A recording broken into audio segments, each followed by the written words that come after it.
ভারতবর্ষে বিরোধী রাজনৈতিক নেতাদের টাইট দেওয়ার জন্য তাদেরকে মিথ্যে ফৌজদারি মামলায় ফাঁসানো হয়। গুড এক্সাম্পল কেজরিওয়াল, মনীষ সিসোদিয়া মিথ্যে মামলায় সিবিআই ফাঁসিয়ে জেল খাটিয়ে দিল। আফটার অল তারা এখন বেকসুর খালাস পেয়েছেন। তারপর দেখবেন জনগণ প্রশ্ন করছে, আরে ওরা জেলে গেল কেন? তাহলে নিশ্চয়ই কিছু করেছিল।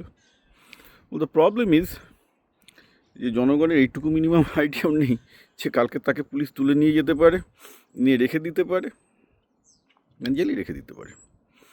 যবে সে ছাড়া পাবে সেটা অন্য দিনের ব্যাপার।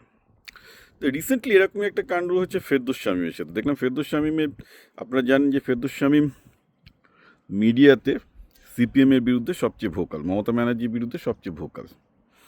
তো তার বিরুদ্ধে হেয়ার স্ট্রিট থানায় এক মহিলা, তার আন্ডারে হয়তো জুনিয়র কাজ করতো, যৌন হেনস্থার এক লম্বা চওড়া নাকি কমপ্লেন করেছে। তো প্রথমে আমি ভেবেছিলাম যে ওটা কেসটা সিরিয়াস, বাট আমি জানতাম না ওটা ফেরদৌস শামীম। তারপরে আমি বললাম ঠিক আছে, আমি কমপ্লেনটা পড়ি। তো 3 না 4 পেজের একটা পিডিএফ, সেটা পড়লাম। ওরা তো আমার হাসতে হাসতে পেট ফেটে যাচ্ছিলো যে কী করে একটা থানা ইভেন এই ধরনের কমপ্লেন নিতে পারে। কারণ দেখুন, সেক্সুয়াল হ্যারাসমেন্ট বা যৌন হেনস্থা এমন একটা জিনিস, আপনি যদি আমেরিকায় কোনো ম্যানেজারাল পজিশনে কাজ করতে যান, যেমন আমি করেছি, আমাকে 3বার ট্রেনিং নিতে হয়েছে এবং খুব ক্লিয়ার কাট এই জিনিসটা আমাদের পরীক্ষায় পাস করে আসতে হয়, নাহলে ম্যানেজারই হতে দেবেন অনেক জায়গায়। তো কোনো জায়গায় যদি যৌন হেনস্থা হয়, 3টে জিনিস হচ্ছে খুব ক্রিটিক্যাল দেখা সেই কমপ্লেনের ক্ষেত্রে। এক হচ্ছে তার ফিজিক্যাল কোনো টাচ করেছিল কি না, তো কমপ্লেনে দেখলাম সেটাও নেই।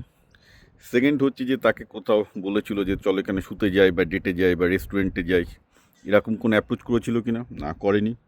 থার্ড হচ্ছে যে তাকে কোনো প্রেম নিবেদন করেছিল কি না, সেটাও বলছে করেনি। মানে প্রেম নিবেদন করলে যৌন হেনস্থা হয় না, করার পর যদি রিফিউজ করে তারপর আবার করে তারপর যৌন হেনস্থা হয়।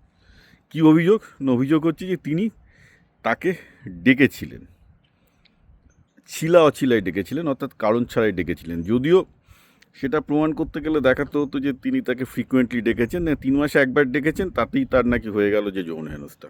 মানে গোটা কমপ্লেনটা যদি আমি সামারি করি, এক জুনিয়রকে মানে এই ফেরদৌস শামীম বোধহয় মনে হলো যে 3-4 মাসে বোধহয় 2বার ডেকেছিলেন। হতেই পারে তার আন্ডারে যেহেতু অ্যাপ্রেন্টিসশিপ করছে, তার কাজের জন্যই হয়তো ডেকেছেন, ব্যাস সেটা যৌন হেনস্থা হয়ে গেল। এছাড়া আমি আর ওর মানে কোনো খুঁজে বার করতে পারলাম না, কারণ আর কোনো এক্সপ্লিসিভ কিছু বলার নেই। তো ব্যাপারটা খুব স্বাভাবিক, যেহেতু ফেরদৌস শামীম তৃণমূলের বিরুদ্ধে প্রচণ্ড একটা ভোকাল কণ্ঠস্বর, একটু কঠিন ফাইট দিয়েছেন। কারণ দেখুন, উনি সিপিএমের লোক, আমি তো সিপিএমকে পছন্দ করি না, বলিয়ে দিয়েছি, সিপিএমের বিরুদ্ধে সবসময় লিখছি। কিন্তু ফেরদৌস শামীম যুক্তির ওপর ভিত্তি করে লড়াই করছিলেন, একটা সৎ লড়াই করছিলেন। তো তার কণ্ঠস্বরকে চাপানোর জন্য একটা মহিলাকে দিয়ে কেস দেওয়া হলো এবং সম্ভবত পুলিশ এই কেসটাও নেবে। এই কেস যদি পুলিশ নিয়ে থাকে তাহলে বুঝতে হবে পশ্চিমবঙ্গে আইন শৃঙ্খলার কিছু অবশিষ্ট নেই। এটা তো ভেরি রিডিকুলাস অ্যাকচুয়ালি, যে যাকে তাকে ফাঁসানো হতে পারে। যেমন কেজরিওয়ালকে ফাঁসানো হচ্ছে, তো বিজেপিও ফাঁসাচ্ছে, তৃণমূলও ফাঁসাচ্ছে। তো ওভারঅল কি বিজেপি বা তৃণমূল দেয়, সিপিএমও একই কাজ করতে পারে। ফেরদৌস শামীম যে পার্টিকে রিপ্রেজেন্ট করছেন তারাও কিন্তু একই কাজ পশ্চিমবঙ্গে 34 বছর ধরে করে গেছে। আমি সে প্রসঙ্গে আর যাচ্ছি না। মেন সমস্যা হচ্ছে ভারতবর্ষের সংবিধানের সমস্যা। এখানে ওই যে বললাম না, অনেকে আমার সাথে তর্ক করতে এসেছিলেন যে ব্রিটিশ আমলে বাক স্বাধীনতা ছিল, তো ফেরদৌস শামীমের কী হলো? ফেরদৌস শামীম যদি ব্রিটিশ আমল হতো, তাকে হয়তো সরাসরি জেলে যেতে হতে পারতো, বা আর সেখানে জেলে গিয়ে 3 মাসে জামাই আদর খেত। বাই দ্য ওয়ে, ব্রিটিশ আমলে যারা রাজনৈতিক বন্দী ছিল, মানে যারা বিপ্লবী বা কোনো বন্দুক ধরেননি, শুধু লেখালেখির জন্য জেলে গেছেন, আমি তাদের দুজনের সাথে কথা বলেছি আমার যৌবনকালে। তো রাজনৈতিক বন্দীদের ব্রিটিশ আমলে খাতির ছিল পুরো অন্যরকম। এখানে দুধ চিনি দুধ ছানা ঘির কোনো অভাব হতো না ব্রিটিশ শাসনে। যারা বৈপ্লবিক সহিংস আন্দোলন করতো, তাদের প্রতি ব্রিটিশদের আচরণ খুব খারাপ ছিল। যারা অহিংস ছিল তাদের প্রতি কিন্তু নয়। আপনি এটা ভেরিফাই করে দেখে নিতে পারেন, আমি ডিরেক্ট তাদের সাথে কথা বলে জেনেছি এগুলো।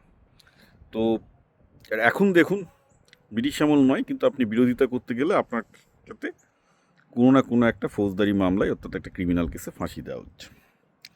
দুর্ভাগ্যজনক ঘটনা এটাও। আমি বারবার বলছি, ভারতের এর জন্য তৃণমূল বা বিজেপিকে দোষ দিয়ে লাভ নেই।